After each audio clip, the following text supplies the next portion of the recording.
आपका स्वागत है आपके अपने चैनल टेक्निकल स्टडी पॉइंट पे। और आपका नेशनल साइंस सेंटर दिल्ली का जो है इसका फॉर्म कैसे भरना है उसके बारे में बताऊंगा। तो स्टार्ट करते हैं एक एक करके, है ना। आपका जो है NCSM का जो है नेशनल साइंस सेंटर दिल्ली का जो है उसमें रिक्रूटमेंट है। और इसका जो है आपका फॉर्म का रजिस्ट्रेशन कैसे करना है, फॉर्म कैसे भरना है, उसके लिए क्या क्या चाहिए। तो आपका यहाँ पे सबसे पहले नाम का है ना, कौन से पोस्ट के लिए अप्लाई कर रहे हो उस चीज़ को करोगे। तो यहाँ पे पोस्ट का देखो, ट्विटर का है, printer, electronics printer, computer, draughtsman के हैं। तो इसमें जो भी होगा आप सिलेक्ट कर लो। फिर उसके बाद आपका नाम होगा, इस पर आपका नाम होगा, फर्स्ट नेम होगा, ये लास्ट नेम, मिडिल नेम है तो मिडिल नेम भी डाल दो। फिर उसके बाद आप सिलेक्ट करोगे जेंडर में मेल फीमेल या ट्रांसजेंडर। देन आपका फ़ोटो है, फ़ोटो अपलोड करोगे। फ़ोटो आपका 100 KB से ऊपर का नहीं होना चाहिए, है ना, 100 KB होना चाहिए, 100 KB से ज़्यादा नहीं होना चाहिए ना। उसके बाद सिग्नेचर का है, सिग्नेचर आपका 100 KB से ज़्यादा नहीं, मतलब 100 KB तक का चलेगा। उसके बाद आपका प्रेजेंट एड्रेस होगा, प्रेजेंट एड्रेस आप पूरा इसमें लिखोगे। और परमानेंट एड्रेस है उसको भी आप लिखोगे, है ना। उसके बाद आपका डेट ऑफ बर्थ क्या है, उस डेट ऑफ बर्थ को यहाँ पे लिखोगे। देन आपको प्लेस ऑफ बर्थ, जहाँ पे आपका जन्म हुआ था उस जगह का नाम लिखोगे। आप इंडियन सिटीजन, मतलब आर सिटीजन इन इंडियन, तो इसमें यस कर दोगे। उसके बाद 10 नंबर का जो है इसमें आपका are you person having migrated from Pakistan, Bangladesh, Nepal, Sikkim ऐसे करके हैं, सो इसमें नो करोगे आप, है ना। फादर नेम होगा, उसके बाद आपका फादर आपके क्या करते हैं उस चीज़ के बारे लिखोगे। मदर का, फादर का एड्रेस हो जाएगा। फिर वही जो चीज़ें फादर के लिए हुए, मदर नेम हो जाएगा, मदर का काम क्या करती हैं उसके बारे, और मदर का एड्रेस, है ना, फादर मदर का सेम ही एड्रेस हो जाएगा। यदि अलग अलग जगह रह रही है तो उस केस में आपका एड्रेस चेंज होगा। आप इंडियन सिटीजन हो तो आपका जैसे डोमिसाइल है वो कहाँ का है उस चीज़ का, एक मोटा मोटा इंडियन सिटीजन हो तो आपका डोमिसाइल में यस कर दोगे।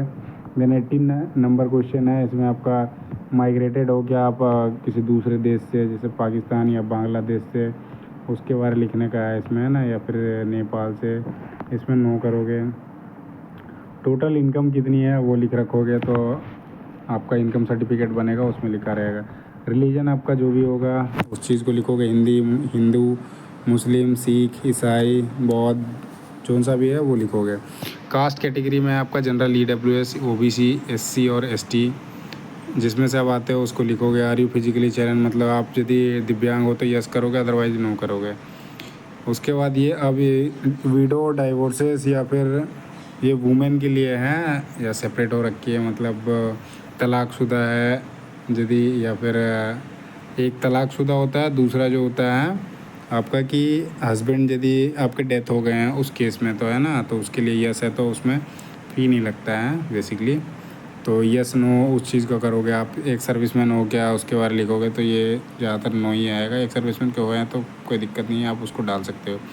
उसके बाद आपका एजुकेशन क्वालिफिकेशन में इसमें डालोगे। सेकेंडरी में आपका 10th का डालोगे। 10th का इसमें आपका कौन से बोर्ड से कर रखा है, कितने मार्क्स और परसेंटेज ला रखे थे, कौन सा क्लास था, पासिंग कब था, और सब्जेक्ट जो ले रखे थे मेजर सब्जेक्ट, तो मैथ साइंस करके हो जाएगा, है ना।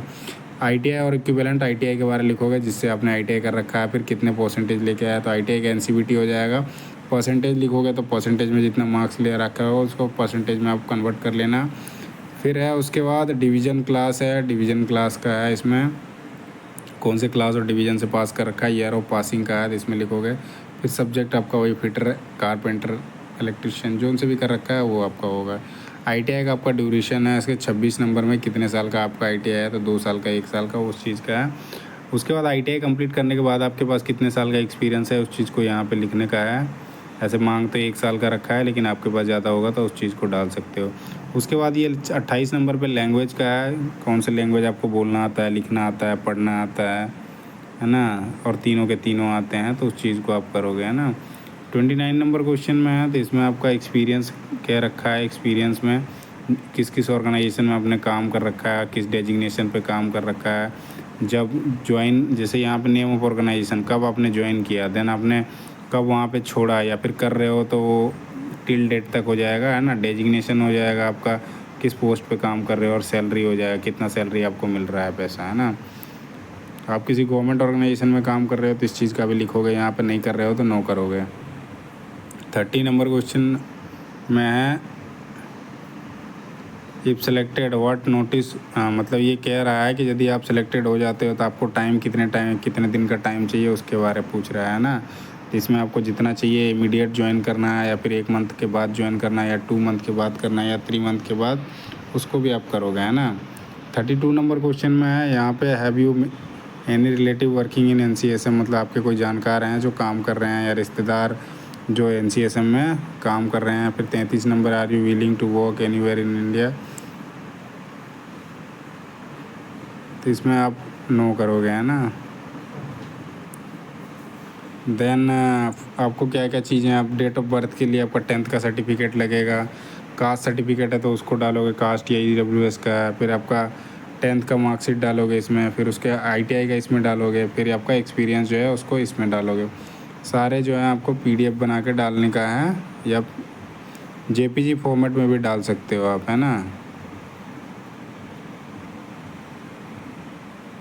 आपकी जैसे में इसमें JPG लिख रखा है, JPG फॉर्मेट में आप डालने का है ना। उसके बाद सेल्फ डिक्लेरेशन का है, यहाँ पे टिक करोगे, मोबाइल नंबर आपका होगा, ईमेल आईडी होगा, और यहाँ पे 11+2 कर रखा है, कैप्चा है, 11+2 13 हो जाएगा। फिर ये आपका प्रीव्यू करोगे, उसके बाद आपका फाइनल सबमिट करने का आ जाएगा, है ना। तो इस वीडियो में इतना ही है, बाकी आप खुद से भर सकते हो चीज़ें, सारा चीज़ बता दी। उसके बाद भी यदि आपके पास कुछ डाउट है तो ज़रूर उन चीज़ों को पूछिए, है ना। उसके बारे में आपको कमेंट में रिप्लाई कर दिया जाएगा। तो इस वीडियो को यहीं पे एंड करते हैं, और वीडियो अच्छा लगे तो वीडियो को लाइक करें, चैनल को सब्सक्राइब करें, साथ ही अपने दोस्तों के साथ शेयर करना ना भूलें। धन्यवाद, जय हिंद।